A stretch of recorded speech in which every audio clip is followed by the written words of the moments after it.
G'day everyone, Greg Canavan here from Rum Rebellion. This update coming to you on Tuesday the 7th of May, a bit after 11 a.m. in the morning. Aussie markets bounced back a bit this morning after a big down day yesterday. Obviously all the news is the US-China trade negotiations. I'm not going to talk too much about that, it's obviously all in the news, although I will point out that one of the trade negotiators for the US is a guy called Peter Navarro. He made a really interesting documentary film, I think in 2011, 2012, called Death by China.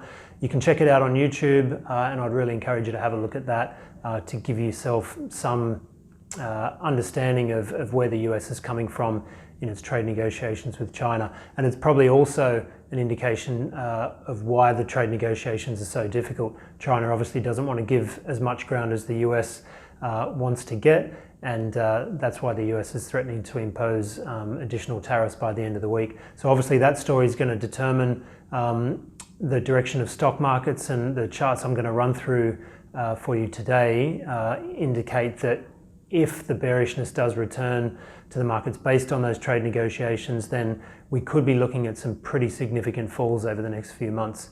The other bit in the news, which we'll find out later today, is the RBA interest rate cuts or not.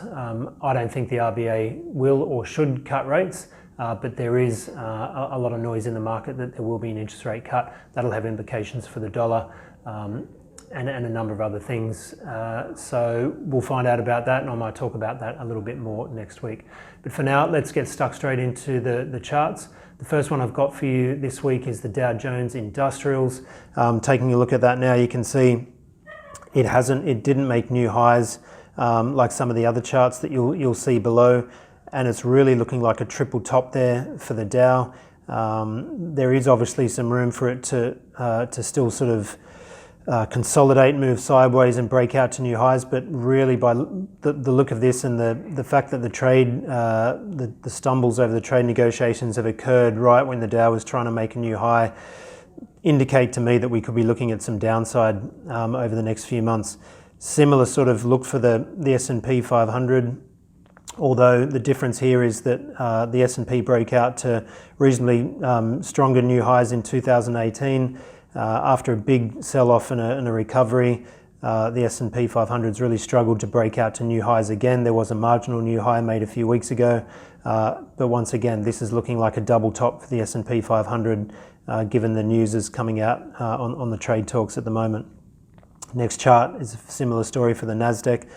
This is probably one of the more given the tech weighting in this index, this is probably more a concern for markets given the trade talks and given the supply chains for a lot of tech companies in China. So this one here looks like it could be a double top too for the Nasdaq. Moving on to the ASX 200, similar story. Made new highs in mid-2018, big sell-off. We've recovered all the way back to those highs, and then just last week or the week before broke out to new highs, but then we've seen a sell-off again. So often when you see a breakout and then an almost immediate reversal, it's an indication that there just isn't enough buying support to come in and continue to push stocks higher. So that's a bit of an ominous sign again. And the fact that all these markets are exhibiting similar characteristics is a bit of a worry. So if we do see some more weakness in the weeks ahead, that'll give me more confirmation that we have seen a series of tops in some of the world's major markets. If you go back and look at the moving averages there, that it's too early to say that we're sort of moving into that downtrend, but just the fact that we're seeing those simultaneous tops across the 2018 highs and again in 2019 suggests that there just isn't that upside momentum to keep stocks pushing higher.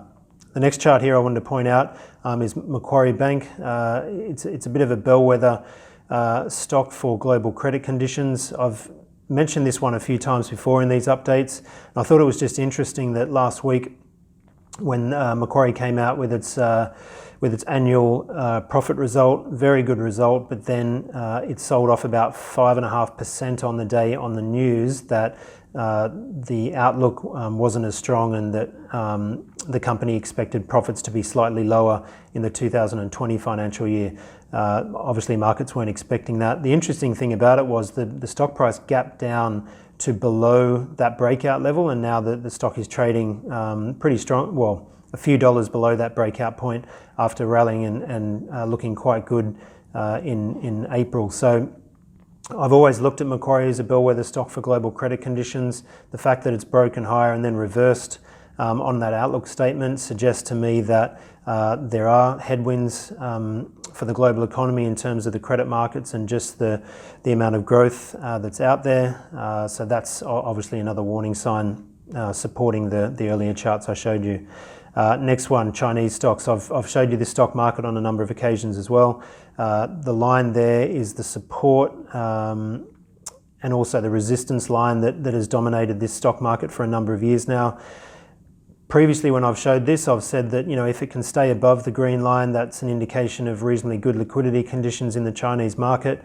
Obviously, that nervousness about the trade talks that surfaced on Sunday in US time and had a big impact on the Chinese market yesterday.